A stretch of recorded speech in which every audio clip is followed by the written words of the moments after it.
I made a mistake, and I'm big enough to admit when I'm wrong, and I'm wrong. I bought a car last week at the auction that was an absolute lemon. I didn't check it out like I always say you should. I went against every intuition that I know I have, and I bought something that I knew I shouldn't have, and I'm regretting it. In today's video, I want your opinion.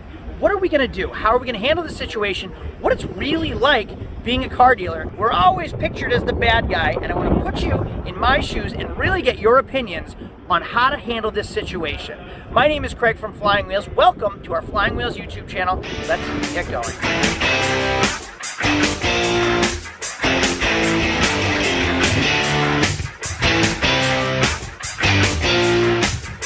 So today's video isn't just about me at the auction and what I bought. Today's video is about the mistake I made, and then I want your advice on how you would handle the situation. What would you do in this situation? Which, after I explain the situation, I want your opinions in the comment section. And right here, you'll see a 2014 Ford Escape that I bought at a dealer auction last week.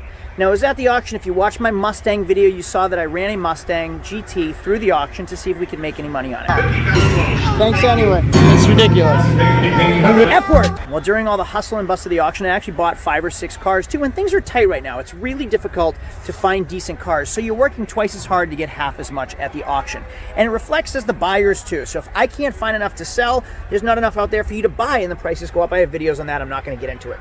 So this Ford Escape, I bought it at the auction last week, and I paid top dollar on it. The problem is, it has a bad transmission. Now, I know better. I never, ever buy Ford Escapes. I don't buy Ford Escapes, and I don't buy Ford Focuses. Why? Because 90% of the ones I've owned have flipping bad transmissions with 100,000, 80,000, 90,000 miles. It's inevitable. It's not if it's going to happen, it's when it's going to happen.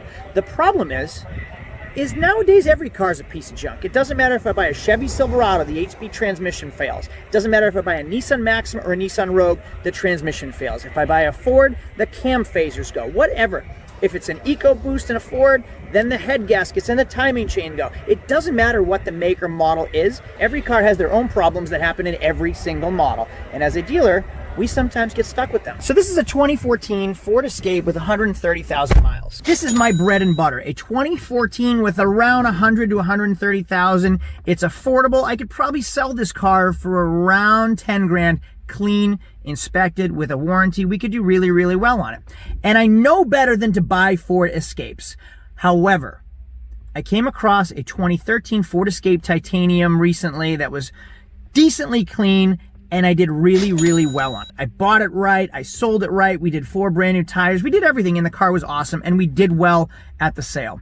So now I have it in my head, Ford Escape, the Escape just sold, we did well. Now my mind is unintentionally looking at Ford Escapes, which I know better than to buy them. Ford Escapes, Ford Focuses, almost 100% of the time, I have a headache after the sale or after the purchase. It's just an absolute nightmare.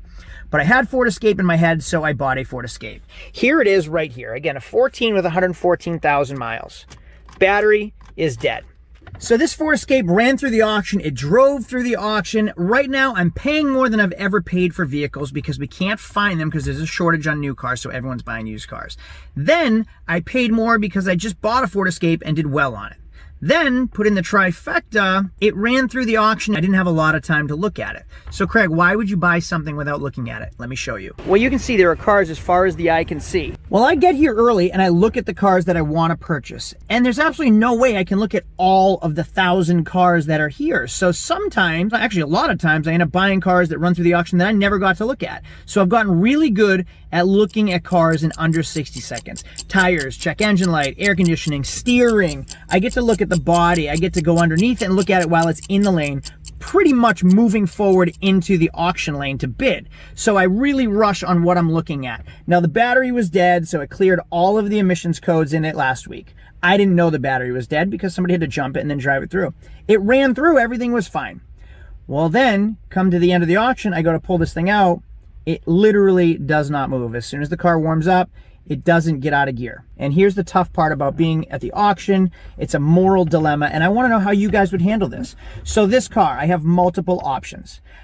I can take the loss. I can just admit that I made a mistake, take it to a transmission shop, and have them repair it. I got a quote for $3,800 for this transmission. Now, we don't make $3,800 in profit, so it'll probably end up, if I sell it, I'll probably end up losing about $1,000 after I do the transmission. So I'm going to take more money out of my pocket. It's like putting good after bad into this vehicle to still lose $1,000. That's option one, because then I have at least a decent car that I can sell to somebody even though I'm taking a loss. But that's more work because we still have to get it back to the shop, make sure it's safe, recon it, list it, market it, deal with customers, get them financed, and then sell it to take a loss after also spending an additional $3,800 on the transmission. That's option one. Option two is I run it back through the auction. Now, because it has 130,000 miles, anything over 100,000 miles is automatically red light, meaning it's as is. Doesn't matter if the transmission's good or if the transmission's bad, it's sold as is. Which means I don't have to announce that there's no reverse, which is what happened to me. So if I run it red light, I can just sell it and see what we can get for it. If I take $1,000 loss at the auction, at least I don't have to invest more money, like gambler's mentality, keep putting more money into it to get your money back. I could just dump it now, get my money back a week later at the same auction, and whatever I sell it for, I sell it for. Now I can sell it red light that way. I don't have to announce it. Car's gone, I get a check, transaction over, move on to the next vehicle. Now think of it this way, not every car is bad. The rationale is I have to win more than I lose. So yes, maybe I lost $1,000 on this car, but last week I bought 5 cars. So if I make money on 4 cars, I can take a loss on 1 car and we still end up positive. I hope that makes sense. Third option, which the morally correct one that you guys are gonna say, but you're not in my shoes and it's not your money, you're not physically taking money out of your pocket, is announce no transmission or bad transmission. So I can run it red light and announce bad transmission. I don't have to do that whatsoever, and no one does that. There's no reason and there's no honor among thieves. It does not happen. But if I do it, I am significantly going to take a loss. So I might break even if I'm lucky today. I might make money, but that's probably not going to happen.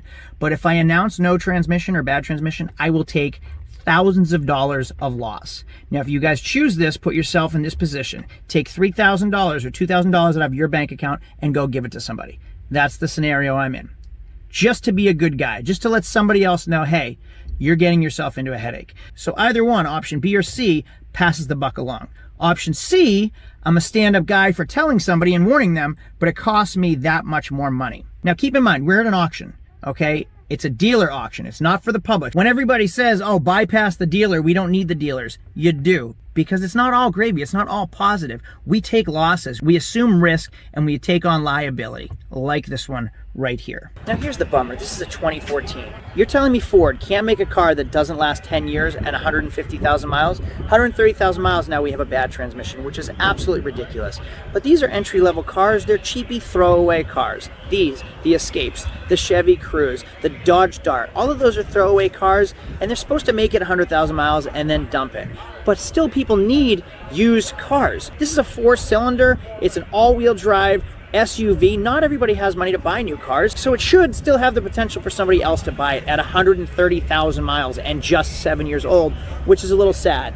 You look at the Ford Explorer behind me, that's a better built car. They're built a little different. But then you get into the trucks are built a little heavy duty. And than that, the entry-level cars, they're just built to be cheap, and that's what you get cheap. Now you might think like, Craig, listen, if you sell it back to the auction, you're no better than the guy that sold it to you. Wrong. The buck was passed to me because somebody knew it had a bad transmission and they brought it to the auction. Just like my T-Bird. If you saw the video of my 56 Thunderbird, you can go back to the Hot Rod video. I bought a 56 Thunderbird 2 months ago and it had no reverse. But the problem was that it was locked up. Someone had taken the key. And the reason they did that was because they didn't want me driving it to find out that it had no reverse. Now, had they left the key in it, I would have found out, and then I wouldn't have bought the car, and then they wouldn't have made a sale, the auction wouldn't have made a sale, and then I would actually be that much richer because I never made the mistake of buying a car without a reverse. But they locked it, and to me, it just seemed like they didn't want everybody in and out of their 56 T-Bird, which makes a lot of sense. So I got burned because the first person knew it had a bad reverse. They threw it through the auction. They got all the money for it because everybody assumed it had a reverse. Why wouldn't it have a reverse? It's a clean car. So that's the person that did wrong the first time. Everyone else, it just sucks for them after and after and after. And the more I run it through the auction, the more they get paid. So I have to pay a run fee every single week. So if it doesn't sell week 1, I pay them. If it doesn't sell week 2, I pay them. Now forget that part. If it sells week 2, so if I bought it last week, I paid the auction a fee. The seller paid the auction a fee. Now it has a problem. This week, I pay them a fee if it sells, and the buyer pays them a fee if it sells. So they win twice. The auction wins twice if I sell it at their auction. So to them, it doesn't matter either way. Now, this auction is great. They take care of me, so I'm not worried about the auction, but the idea of it just makes sense for them. Like, who cares what's wrong with the car? If it keeps coming back and keeps selling, we keep making money. So if somebody buys and sells it 7 different times, they just keep passing the buck along. The only person making the money is the original seller that brought it here knowing it has a bad transmission or that there's something wrong with it, and the auction every time after that. So the real question is, how would you handle this situation? Put yourself in this position. How would you take care of it? Would you A, fix it? Would you B, run it the way you're supposed to run it, just red light? Or would you C, rep it, having a bad transmission, and take a giant loss? So there's a lot to think of, and I want you to put yourself in this position to think about how you would handle it. Now, it's a normal thing to run at red light no matter what the problems are and just let it go. So it's running through the auction in a minute. Stay tuned. I'll let you know how we do. And holy moly, look what I see right here is a Ford Escape getting pushed. So here it is running through the auction right now. Now I'm going to run it red light, no announcements because I don't have to. That's how I bought it. And that's pretty normal at dealer auctions. If it doesn't sell here, then we bring it to the transmission shop to get fixed. So the first thing is to see if I take the loss up front. If I can't take it up front, then I'll take it on the back end. I'll bring it to the transmission shop and have it repaired, and then sell it retail, inspected with a warranty. And there it is, just limping along. I kind of just hope it makes it through the lanes at least. I don't even know if it'll do that. It's at 4,100 right now. I gotta get at least 5,100 to break even. 44 and a half right now. I'm gonna just let it go. Man, I'll tell you what, this job has really high highs and really low lows. Sometimes I feel like I'm on top of the world. Like yesterday, I got a call telling me my 2021 Corvette just showed up. That pumps me up. And other times I'll get calls from buyers just saying how much they love their cars. And then other days is a day like today where I buy a dud or I buy a lemon or I have an upset customer. There's just, sometimes it's very wearing and taxing on you. This is a difficult job and it's not for everybody. But there are significant upsides as well. And if you watch my videos, you know that's true. So the auction is over, and yes, I did take an $850 loss, but the entire game is about the law of averages. It's not about the one loss, it's about how you do and what's your end result. So here's today's pick. I have a 2009 Chevy Malibu. I have a 2008 Chevy Suburban LTZ, another 2008 GMC Yukon Denali XL, and a 2011 Ford Expedition.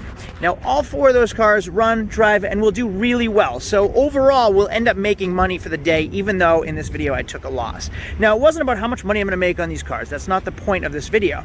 Point is that not everything is a win. I do show videos of me winning and doing well and success, but life isn't just about success. It's about the failures as well. And yes, I do make mistakes, and the Ford Escape was my mistake. And then selling it through the auction red light without announcements, that's pretty normal. And if you think about agricultural auctions, farmers don't have to announce if their cow has cancer. It's up to the buyers to inspect the animals, just like it's up to the buyers here to inspect the vehicles prior to purchase. Now, it pretty much limped its way through the auction block anyway, so it was very obvious that there was something wrong, so people knew what they were getting ahead of time. But I'm curious to know, in general, how would you have handled the situation? Because this job isn't always easy, and I like to show you the backside of the story and show you what it's really like to be a car dealer, because nothing about this job is easy. It's very stressful, and it's very mentally tiring. I hope this video was helpful. If it was, do me a favor, give me a thumbs up.